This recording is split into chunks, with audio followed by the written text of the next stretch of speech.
Today's story, on the surface, it's just two people waiting for a train, talking about hills, drinks, and the heat. But what if I told you that this story is about everything that they are not saying? Welcome to Hills Like White Elephants, a story that's short on words but long on tension. It's awkward, it's subtle, it's brilliant, and honestly, it's not for everyone. I'll be very honest with you.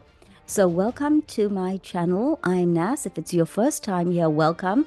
And if you're returning, welcome back.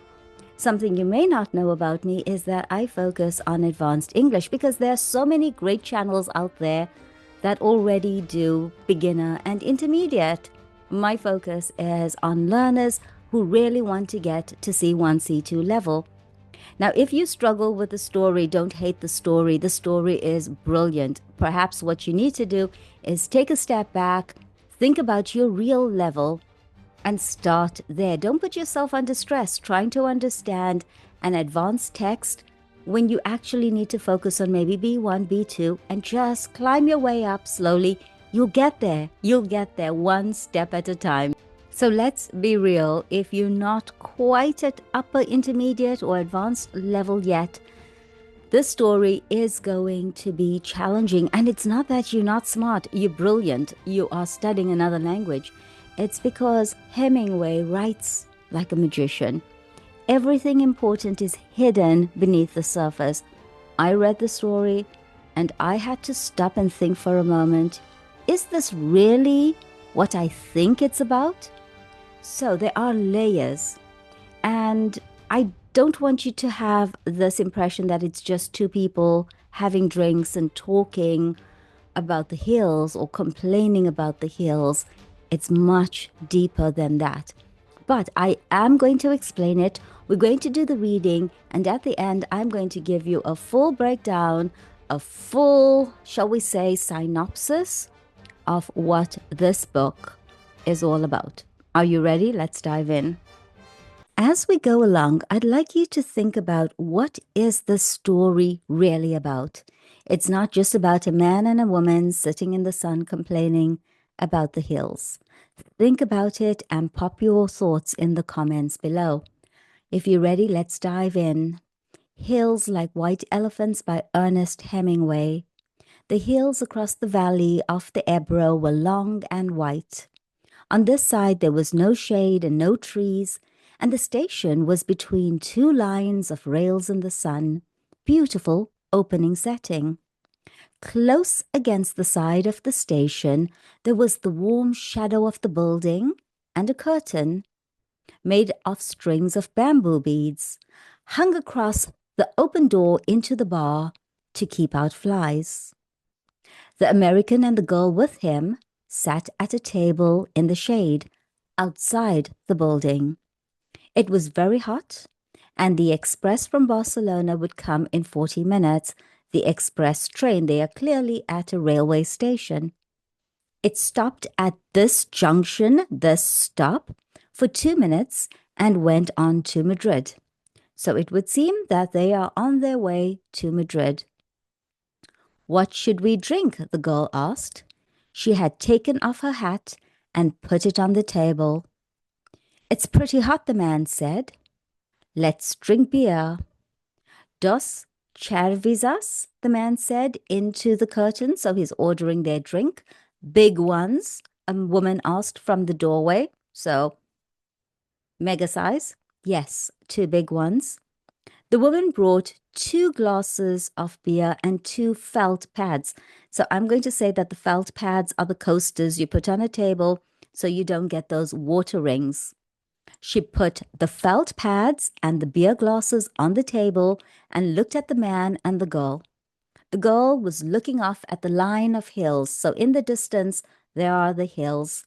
They were white in the sun, and the country was brown and dry. They look like white elephants, she said.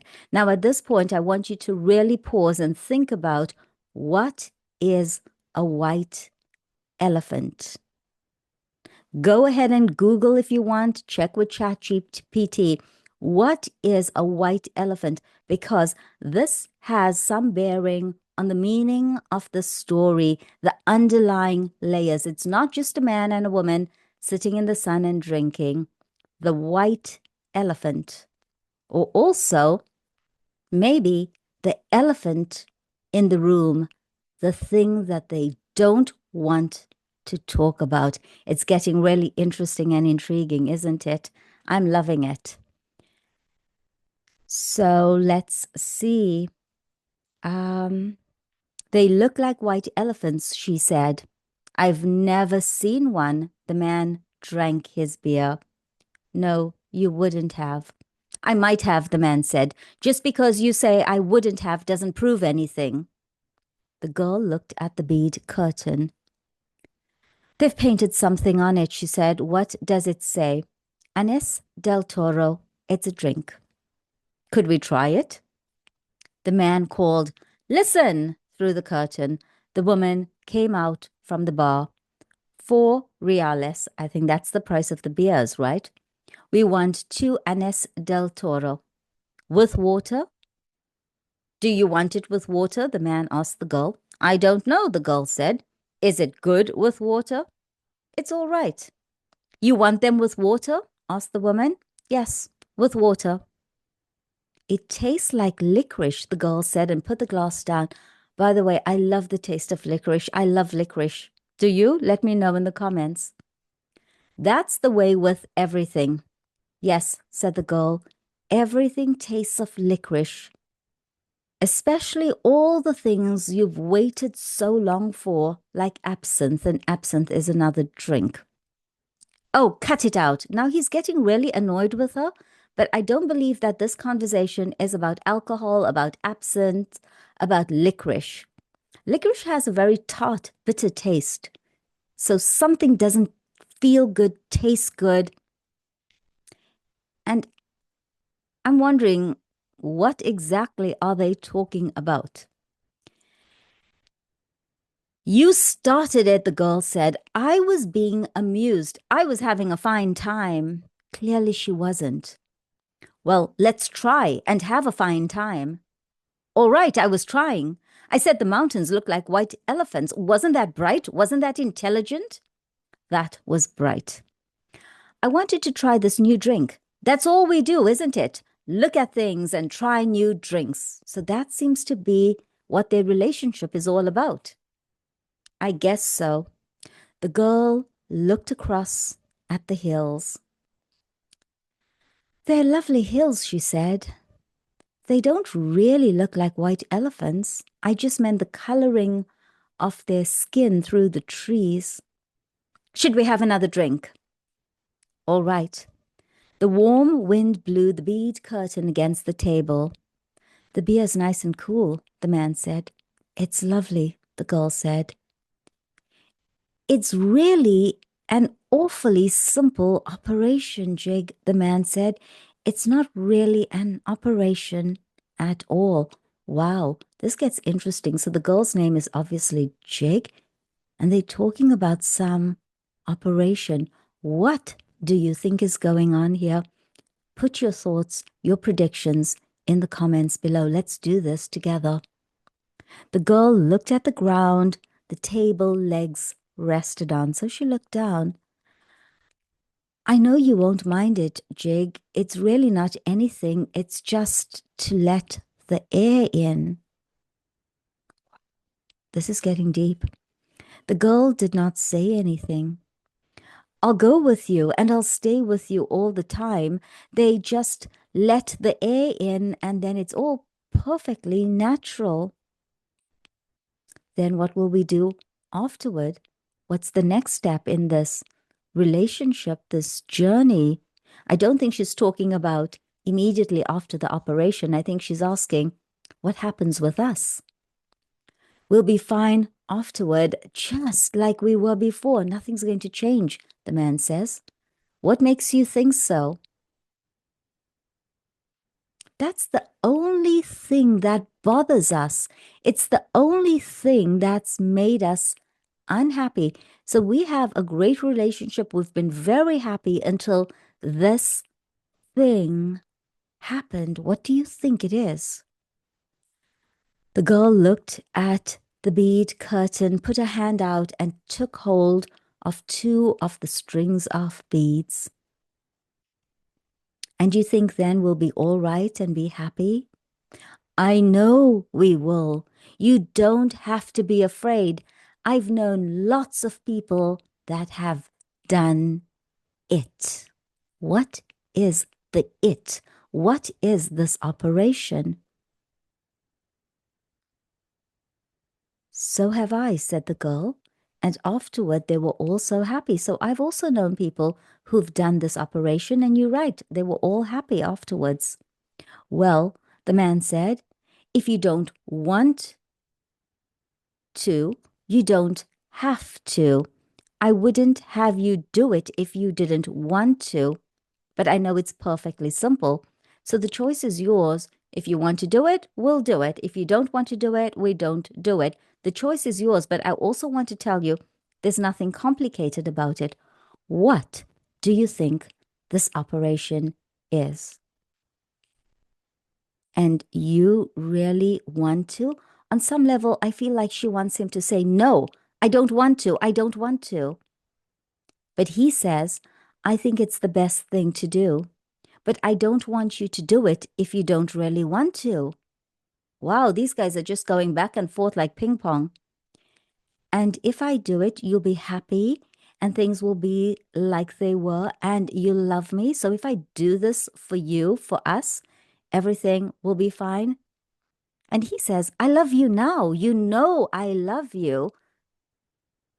And she says, I know, but if I do it, then it will be nice again. If I say things are like white elephants and you like it. So if I do this thing, your attitude towards me will change. When I say things are like white elephants, you'll think I'm amusing. Right now, you are annoyed and irritated by me. And he actually agrees with her. He says, I love it. But he qualifies this with, I love it now, but I just can't think about it. I can't enjoy life with this thing hanging over us. You know how I get when I worry. I'm stressed, so I can't enjoy you. I can't enjoy the things you say. But when it's over, I'll love it. If I do it, you won't ever worry. I won't worry about that because it's perfectly simple. Then I'll do it. Because I don't care about me, the girl says. What do you mean? I don't care about me. And he says, well, I care about you. Oh, yes, but I don't care about me. And I'll do it, and then everything will be fine. Wow. She's got this very naive, simple way of saying things. She's just simplifying everything. I'll do it. We'll be fine. Everything will be great. I'll talk about the hills that look like elephants, and you'll smile and you'll be amused, and we'll go back to being in love. And she says, and I'll do it, and then everything will be fine. That is the only reason she's doing it. And he says, I don't want you to do it if you feel that way. The girl stood up and walked to the end of the station. Across on the other side were fields of grain and trees along the banks of the Ebro.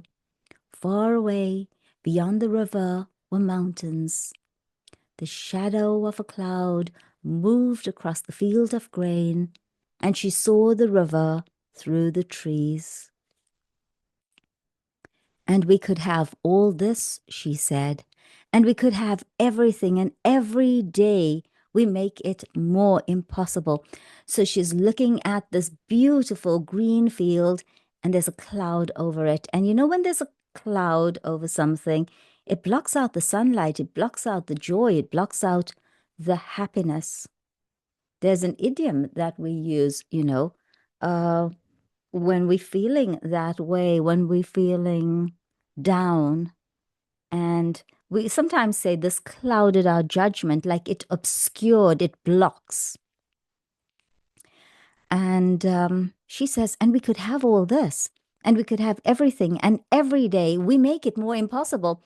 We are our own worst enemy. What we're doing right now is blocking our happiness. What did you say? I said we could have everything. And he agrees we can have everything, including this thing that we're not talking about. And she says, no, we can't. And he says, we can have the whole world. And she says, no, we can't. And he says, we can go everywhere. And she says, no, we can't. It isn't ours anymore. And he says, it's ours. No, it isn't. And once they take it away, you never get it back. What is this thing that's going to be taken away from them in this operation? And he says, but they haven't taken it away. There's still time. And she says, we'll wait and see. And he says, come on back in the shade. You mustn't feel that way. And the girl says, I don't feel any way. I just know things. She's really traumatized. And he says, I don't want you to do anything that you don't want to do. It's almost like he's saying to her, don't do it. But they're not speaking to each other. They're speaking at each other. No, that isn't good for me, she said. I know. Oh, could we have another beer? And she doesn't want to talk about it anymore. So she's almost kind of, we say, disassociating from this conversation, from this situation. And he says, all right, but you've got to realize, and he's being very pragmatic here. And the girl says, I realize.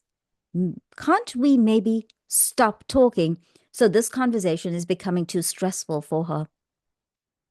And can you see that even though the language is really, really simple, the story isn't? They sat down at the table, and the girl looked across at the hills on the dry side of the valley, and the man looked at her and at the table. You've got to realize, he said, that I don't want you to do it if you don't want to.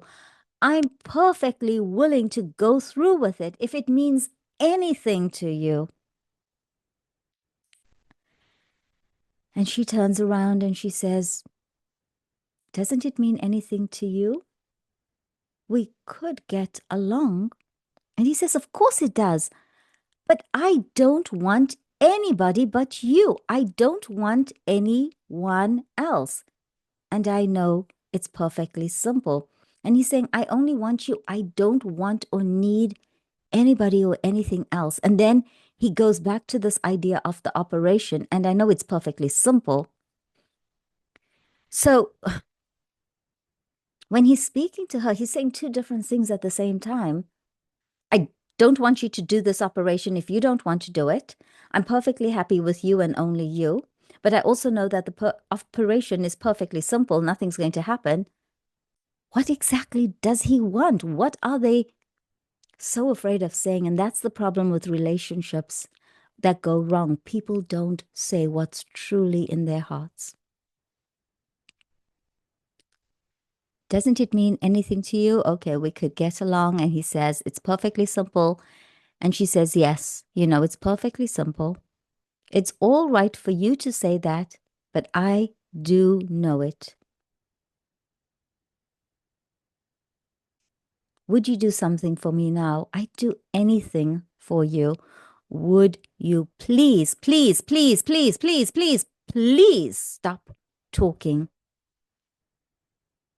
He did not say anything, but looked at the bags against the wall of the station. There were labels on them from all the hotels where they had spent nights. So clearly they were traveling around the country, maybe traveling around Europe. And they were in a relationship and they'd stayed at all of these hotels. And he's probably remembering all those nights, all the memories, the romance, the relationship.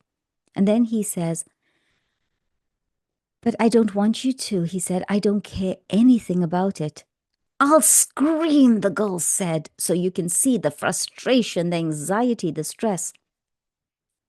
The woman came out through the curtains with 2 glasses of beer and put them down on the damp felt pads. The train comes in 5 minutes, she said. I'm not sure. Did they actually order any more drinks? I don't know. What did she say? Asked the girl. That the train is coming in 5 minutes.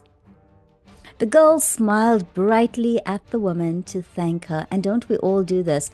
When we're traumatized, we put on a brave face for the world. We all smile like everything's wonderful.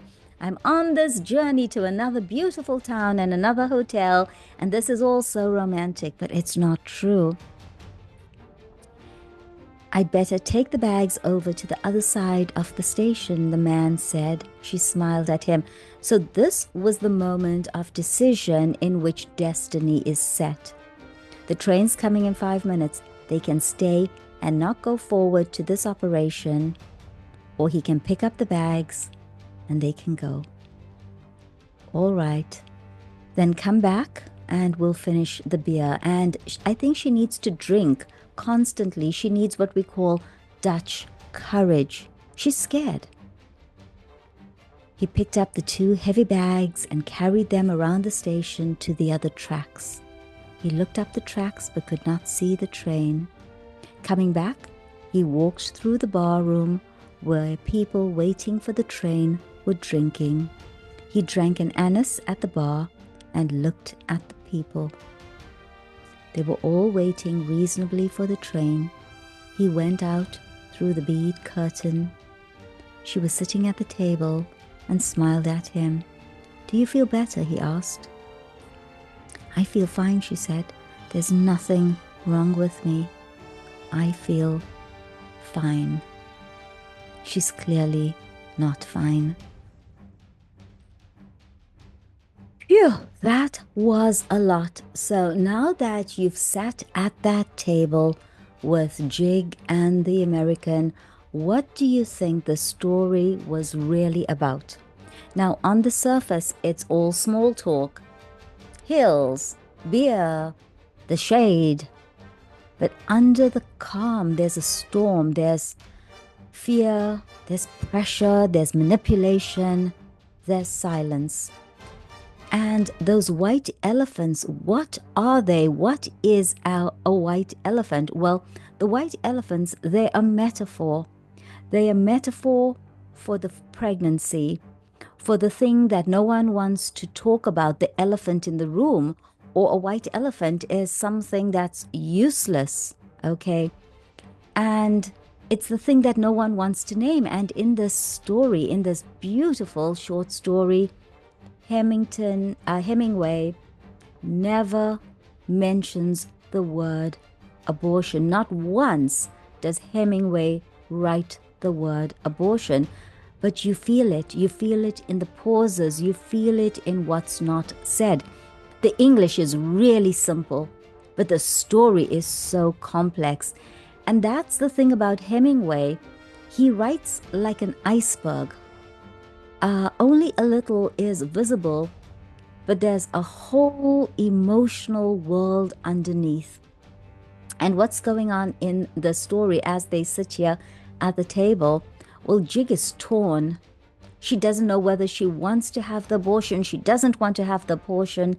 The American is trying to convince her, and we don't know what she will choose. But you know what we do know? She wants to be heard. She wants to be seen. And I get the feeling he just wants it over with. He grabs the bags and takes them to the other side.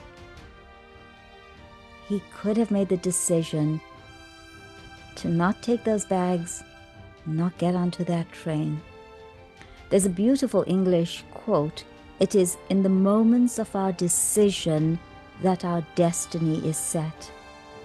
And when he makes that decision to get up, to take the bags across, then to come into the bar again, take another drink, have another drink, because he's also traumatized. He makes the decision that this abortion is going to go ahead. And he convinces her that everything will be okay again, will go back to being perfectly happy again. I don't believe it. Do you? Now, if you enjoyed this reading, then please take a moment to like, subscribe, maybe share with your friends. I'm Nas, I'm a bookworm, and it is ciao for now.